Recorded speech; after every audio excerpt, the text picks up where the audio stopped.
आज हम लोग सेक्शन 6 देखेंगे जो कि चेक से डील करता है। और ये बिल ऑफ एक्सचेंज का ही एक सब टाइप होता है। हम लोग लास्ट लेक्चर में ऑलरेडी ये देख चुके थे कि बिल ऑफ एक्सचेंज क्या होता है, और ये बिल ऑफ एक्सचेंज का ही एक सब टाइप होता है। जैसे कि एक डायग्राम हमने बनाया था लास्ट टाइम कि ये जो है, ये बड़ा सर्कल जो है ये हमारा बिल ऑफ एक्सचेंज है, और इसके अंदर में एक छोटा सा सर्कल है, ये चेक है। ठीक है। तो बिल ऑफ एक्सचेंज में क्या होता था कि हमने देखा था कि जैसे एक ड्रॉवर है, ठीक है, एक ड्रॉ भी होता था, ठीक है, और एक पे ही होता था। जैसे कि हम लोग के एग्जाम्पल में जो ड्रॉअर था वो एक कंपनी था, ठीक है, और ये कंपनी जो होता है अपने एम्प्लॉय को सैलरी देता है, ठीक है। एम्प्लॉय हमारा ये ड्रॉअर हो गया कंपनी, जिसका अकाउंट है, इसने अपना ड्रॉ भी बैंक है, मान लो ये एक आईसीआईसीआई का अकाउंट है, ठीक है। तो आईसीआईसीआई बैंक में इस कंपनी का अकाउंट है। अब ये जो कंपनी है ये जब अपने एम्प्लॉय को सैलरी देगी तो ये ड्रॉवी बैंक को कहेगी कि मेरे अकाउंट में से at the end of 30 days तुम इस पर्सन ई एम्प्लॉय को पेमेंट कर देना। तो ये पे ही हो गया। तो यही हमारा चेक होता है। क्योंकि ये चेक इसलिए होता है क्योंकि यहाँ पे जो ड्रॉवी है वो एक बैंक है। तो जब भी ड्रॉवी जो होगा वो इज इक्वल टू बैंक होगा, तो इसका मतलब ये बिल ऑफ एक्सचेंज तो है ही, ठीक है, और साथ में ये एक चेक है, ठीक है, ठीक है। और अगर ड्रॉवी जो है ये मेरा note is equal to bank है, तो ये सिर्फ एक बिल एक एक्सचेंज है, बिल ऑफ एक्सचेंज है, which is not a cheque. इतना ही सब फर्क है, ठीक है। तो अभी जैसे कि इसका डेफिनेशन भी देखें तो डेफिनेशन भी काफ़ी सिंपल सा है कि a cheque is a bill of exchange drawn on a specified banker. जैसे हमारा ये एग्जांपल, ये ड्रॉवर था, इसने इस बैंक पे ड्रॉ किया था इस चेक को। वही कह रहा है drawn on a specified banker. In our case the bank was this ICICI bank and not express to be payable otherwise than on demand. फिर ये कहता है कि जैसे बिल ऑफ एक्सचेंज में हमने देखा था कि वो उसमें आप ऐसा कर सकते हो कि आप ऑन डिमांड नहीं, वहाँ पे बिल ऑफ एक्सचेंज के केस में आप ऐसे करते हो कि at the end of 90 days, आज का डेट मान लो, आज आज मान लो आपका 28 अक्टूबर 2021 है, तो आज का डेट है। तो आप जो हो बिल ऑफ एक्सचेंज के केस में अभी से 90 डेज, यानी इसका पैसा ये आफ्टर 90 डेज ही आपको मिलेगा, ठीक है। तो ये हो गया बिल ऑफ, ऑन डिमांड नहीं मिलेगा कि आज आपको मैंने दिया और कल आप जाके ये पैसा ले लोगे, नहीं मिलेगा, ठीक है। यानी कि कंपनी जो है अपने एम्प्लॉय को at the end of 30 days में ही पैसा देगी, उससे पहले एम्प्लॉय को पेमेंट नहीं मिल पाएगा इस बैंक से, ठीक है। तो ये हो गया बिल ऑफ एक्सचेंज, ये बिल ऑफ एक्सचेंज था हमारा, ठीक है। और हमने देखा था कि बिल ऑफ एक्सचेंज को ओरिजिनली आप ऑन डिमांड नहीं बना सकते हो, बाद में जाके इंडोर्समेंट करके आप बना सकते हो। हमने लास्ट लेक्चर में ऑलरेडी ये देख रखा है। तो आप यहाँ पे बस इतना है। और चेक के केस में आपका ऑन डिमांड पेमेंट होगा। जैसे कि हम लोग जानते हैं कि हम लोग चेक जब चाहते हैं लेके बैंक में चेक देते हैं और तुरंत का तुरंत हमें पेमेंट मिलता है, ठीक है। जैसे आज का डेट है और अगर 90 डेज़ की ग्रेस पीरियड है कि विद इन दिस 90 डेज़ हमको वो चेक जो है वो बैंक से जाके इन कैश करा लेना है। इधर हम वो पेमेंट अपने अकाउंट में ले सकते हैं या बैंक से हमको कैश में मिल सकता है। तो ये डिफरेंस हो जाता है कि ये जो होगा कभी भी ऑन डिमांड ही पेमेंट होगा। चेक चेक के केस में आप कभी भी नहीं ऐसा होगा कि आपको ऑन डिमांड नहीं है, वो आफ्टर सम ड्यू डेट मिलेगा, ऐसा कुछ नहीं है। And it includes the electronic image of a truncated check, ठीक है। अब एक आ जाता है हम लोग का एक न्यू एग्जाम्पल कि ये जो चेक है इसमें हम लोग को जो इलेक्ट्रॉनिक इमेज होता है एक ट्रंकेटेड चेक का, वो भी इंक्लूड हो जाता है। And a cheque in electronic form. अभी दो बातें और आ गई इसमें, ठीक है। अब आप ये समझ लो कि ये है क्या। पहले तो आपका ट्रंकेटेड चेक क्या होता है। जैसे मैं एक सिंपल एग्जांपल दूंगा, आप बिल्कुल समझ जाओगे, बहुत इजी सी चीज़ है ये। जैसे कि मान लो कि मेरा अकाउंट जो है वो दिल्ली के एक्सिस बैंक का अकाउंट है, ठीक है। और मैं जाता हूँ बैंगलोर, और बैंगलोर के किसी टीवी शॉप पे मैं जाके एक टीवी परचेज कर लेता हूँ, ठीक है, और मैं इनको कैश के जगह एक चेक देता हूँ, जिस चेक के ऊपर मैंने 1 लाख का चेक था, ये 1 लाख की टीवी है, ठीक है, और ये चेक जो है वो एक्सिस बैंक का चेक है, ठीक है। तो एक्सिस बैंक का, क्योंकि मेरा एक्सिस बैंक का ही अकाउंट है, दिल्ली का ब्रांच है, तो अब ये पर्सन जो होगा, जो ओनर होगा, और ओनर का जो अपना खुद का अकाउंट है जिसकी टीवी है, उसकी मान लो एसबीआई में अकाउंट है उस पर्सन की, तो ये बंदा ये चेक को लेके जाएगा एसबीआई अपने ब्रांच, और वहाँ पे जाके बोलेगा कि मेरे अकाउंट में ये पैसे 1 लाख जो है वो जमा कर दो, ये पर्सन ने टीवी खरीदा था जिसका अकाउंट एक्सिस बैंक का था, उसने मुझे चेक दिया, आप जमा कर लो। तो होता क्या था कि अभी ये एसबीआई है यहाँ, और ये हो गया हमारा एक्सिस बैंक, ये दिल्ली में है और ये बेंगलोर में है अभी।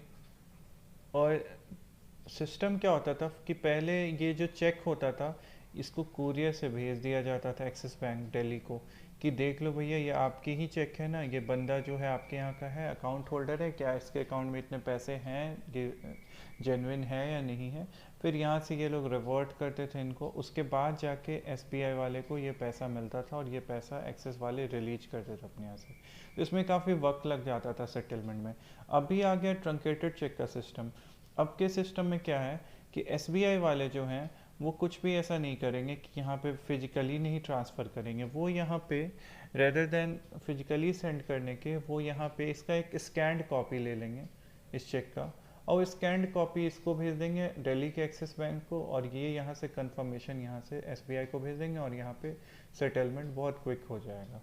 तो ये ट्रंकेटेड चेक का सिस्टम हो गया कि आपने फिजिकल सेंड करने की जगह आपने इमेज सेंड किया, तो ये ट्रंकेटेड चेक भी इस चेक में इंक्लूड होता है, ठीक है।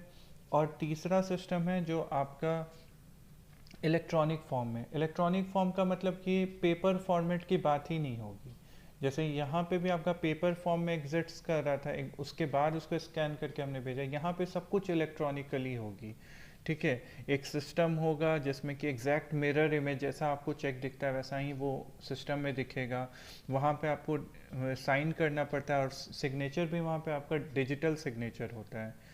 और डिजिटल सिग्नेचर ऐसा नहीं कि आपने हैंड रिटन लिखा और उसको स्कैन कर दिया, वो आपका डिजिटल सिग्नेचर हो गया, उसका एक बाकायदा सिस्टम होता है जिसके तहत डिजिटल सिग्नेचर लोगों को असाइन किया जाता है, ओके।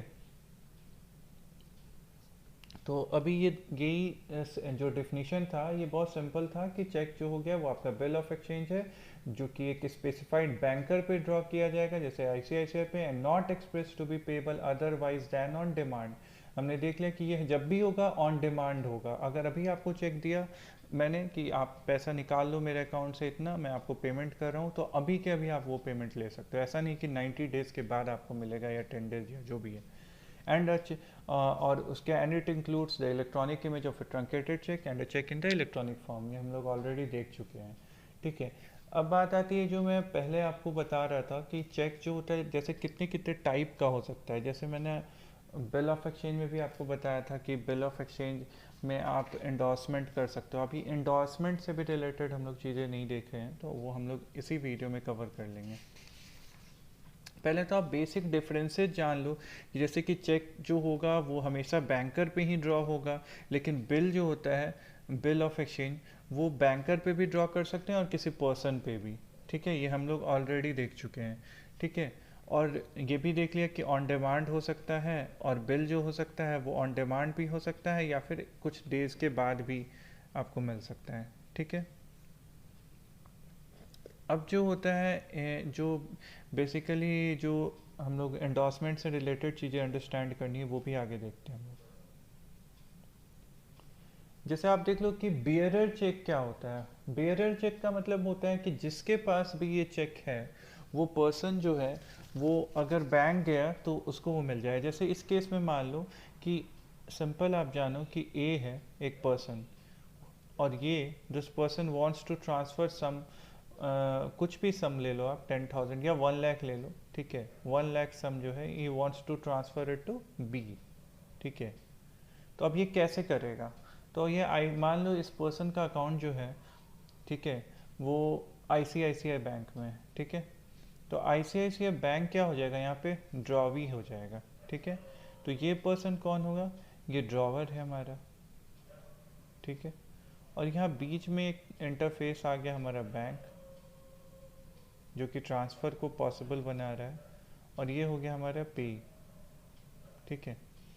तो अभी इस केस में क्या है कि आईसीआईसीआई बैंक है जो कि ड्रॉवी बैंक हो गया, ठीक है, ड्रॉवी कहलाता है ये, क्योंकि ये ऑब्लाइज्ड है बी को पेमेंट करने के लिए, ठीक है। तो अब ए जो है, ए से आप क्या करेंगे कि ये लिखेंगे पे बी, तो बी यहाँ पे पे हो गया, मतलब पे टू बी, आप कह सकते हो पे टू बी, बी को पैसे दे दो ₹1,00,000, किस चीज़ में से दो, तो मेरे अकाउंट नंबर से। मेरा अकाउंट किस बैंक में है, आईसीआईसीआई, मतलब ए कह रहा है कि मेरे अकाउंट से पैसे निकाल के बी को दे दो, अगर बी तुम्हारे पास आता है बैंक पे। और यहाँ पे साइन कर देता है ए ने अपना खुद का साइन यहाँ पे किया है, ठीक है, ड्रॉवर है। तो और यहाँ पे इस चेक में और बेयरर लिखा होता है, ठीक है, ये आप लोगों ने घर पे आप देख सकते हो किसी भी चेकबुक को लेके, तो उसमें और बेयरर लिखा है। तो इसका मतलब अब ये चेक जो है सिर्फ बी ही नहीं, अगर मान लो बी है, बी रास्ते में जा रहा है और उससे ये चेक गिर जाए और ये किसी और पर्सन के हाथ लग जाए, तो वो पर्सन भी अगर बैंक अकाउंट चला गया तो उसको भी ये चेक से पैसे मिल जाएंगे। इससे मैटर नहीं करता है कि यहाँ पे बी लिखा हुआ है। So not only B but any person bearing this cheque will get 1,00,000 rupees, ठीक है। अभी सेकंड जो है हमारा ऑर्डर चेक। ऑर्डर चेक कैसा होता है, तो आईसीआईसीआई बैंक है, ये हमारा ड्रॉवी हो गया, ठीक है। अब पे बी ₹1,00,000 लिखा है, सेम सब कुछ वैसे ही है, ए ने यहाँ साइन भी किया हुआ है, और ये ऑर्डर लिखा हुआ है, बस ये डिफरेंस है, ठीक है। तो इसको आप क्या बोलोगे, तो ये एक ऑर्डर चेक हो जाएगा, यानी कि इस केस में only B can get the money, ठीक है। यहाँ पे बी सिर्फ जाएगा बैंक और सिर्फ उसको पैसे मिलेंगे, और नो बडी एल्स, किसी को नहीं मिल सकते, ठीक है। B can take that money in his account में भी ले सकता है, बी चाहे तो इस पैसे को अपने अकाउंट में ले सकता है, और बी चाहे तो इस पैसे को कैश में भी ले सकता है ओवर द काउंटर। अब आती है बात कि अगर ये बी है, मान लो बी जो है ये पैसे खुद ले नहीं लेना चाहता, मान लो बी जो है, बी ने सी से मान लो कुछ पैसे ले रखे हैं, तो जब उसको ए से ये पैसे मिलते तो बी ये पैसे को सी को ही ट्रांसफ़र करता। तो सी को अगर वो बी चाहे तो डायरेक्टली भी पैसे सी को ट्रांसफ़र करवा सकता है ए से। इसको कहते हैं एंडोर्स करना। जैसे कि आप देख लो कैसे एंडोर्स किया जा सकता है, जैसे मान लो बी जो है, आप ये अभी का इतने दिन दौर को भूल जाओ, जैसे कि अगर बी चाहता है कि ए जो है वो पैसे मुझे ना दे के सी को दे दे डायरेक्टली, क्योंकि एनीवेज बी के पास उधार है सी का, ठीक है, बी को सी को कुछ पैसे देने थे। तो इस केस में बी क्या करेगा कि पे टू सी लिख देगा और बी अपना खुद का साइन कर देगा। तो अब ये जो है ये जो चेक है ये सी को पेएबल होगा। इनके सी का भी उधार है डी के पास, सी चाहता है कि ये पैसे डी को मिल जाए, तो अब फर्दर यहीं पे बगल पे सी भी लिख देगा पे टू डी, और सी अपना साइन कर देगा। अब ये आगे वैसे ही चलता जाएगा, डी चाहता है कि ई को पैसे मिले तो पे टू ई लिख के डी अपना साइन कर देगा, ठीक है। तो ये इसी प्रोसेस को हम लोग एंडोर्समेंट कहते हैं, और ये कम्प्लीटली चलता जाता है, जितना आप देखोगे कि मल्टीपल सिग्नेचर्स होंगे बैक में, ठीक है, चेक्स में। तो इसी तरह से डे टू डे ट्रांजेक्शन्स होते हैं हमारे इंपोर्ट्स में, एक्सपोर्ट्स में, और भी जितने भी ट्रेड होते हैं, कॉमर्स होते हैं, सब जगह इस तरह के ट्रांजेक्शन्स आपको देखने मिल जाएंगे। अब आती है बात, ये तो हो गया कि हमने क्या एग्जांपल देखा कि ये केस में हमारा ये जो था ऑर्डर चेक था, तो इसको हमने इंडोर्स करके सिर्फ बी तक ही नहीं रखा, बी सी को भी दे सकता था, सी डी को भी दे सकता था। लेकिन बियरर चेक को जो है आप उसको नहीं बना सकते, ठीक है। अगर बियरर चेक है तो आप उसको इंडोर्स नहीं कर सकते थे, ठीक है। ऑर्डर चेक को आपने इंडोर्स करना था, ठीक है, ऑर्डर चेक, क्योंकि बियरर चेक तो जिसके पास है उसको वो पैसे मिल ही जाएंगे। अभी ये हमारा ऑर्डर चेक है तो इसको भी हम बियरर बना सकते हैं, ये पॉसिबिलिटी है। जैसे आप देख लो ब्लैंक में अगर इंडोर्समेंट हो जाती है तो आपका ऑर्डर चेक भी बियरर बन जाएगा। अगर मान लो पे, ये जो एग्जांपल है हमारा जिसमें हमने ऑर्डर लिखा है पे बी, अगर यहीं पे बी को ये पैसे मिलने और बी जो है बैक में किसी का नाम नहीं लिखे कि पे टू सी जैसे ऊपर में लिख रहे थे, ये सिर्फ अपना साइन कर दे, तो ये इंस्ट्रूमेंट जो है वो बेयरर इंस्ट्रूमेंट बन गया। मतलब ये सी के पास हो, डी के पास हो, जिसके पास हो वो जाएगा बैंक और उसको ये पेमेंट मिल जाएगी। तो ये हमारा बहुत सिंपल सा केस था, ये ब्लैंक एंडोर्समेंट हो गया।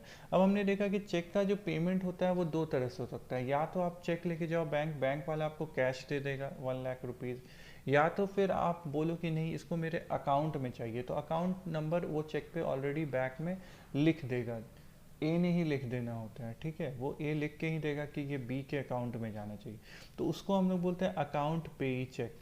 ठीक है, अकाउंट पेई चेक मतलब ये डायरेक्टली बी के अकाउंट में जाना चाहिए। ठीक है, तो इसको ऐसा शो करने के लिए हम लोग बोलते हैं क्रॉसिंग कर देना। ऐसे डबल क्रॉसिंग किया जाता है, आप जो किस चेक के किसी भी हिस्से पे इस तरह से डबल क्रॉसिंग कर दोगे तो इसका मतलब होता है कि ये अकाउंट पे चेक है, ये इसका आपको कैश में पेमेंट नहीं रिसीव कर सकते हो आप। ठीक है, इसको आप जब भी करोगे तो ये आपके अकाउंट में ही जाएगा, अकाउंट नंबर रिटर्न होगा, इधर अकाउंट नंबर यहाँ रिटर्न होगा या फिर बैक में रिटर्न होगा चेक के।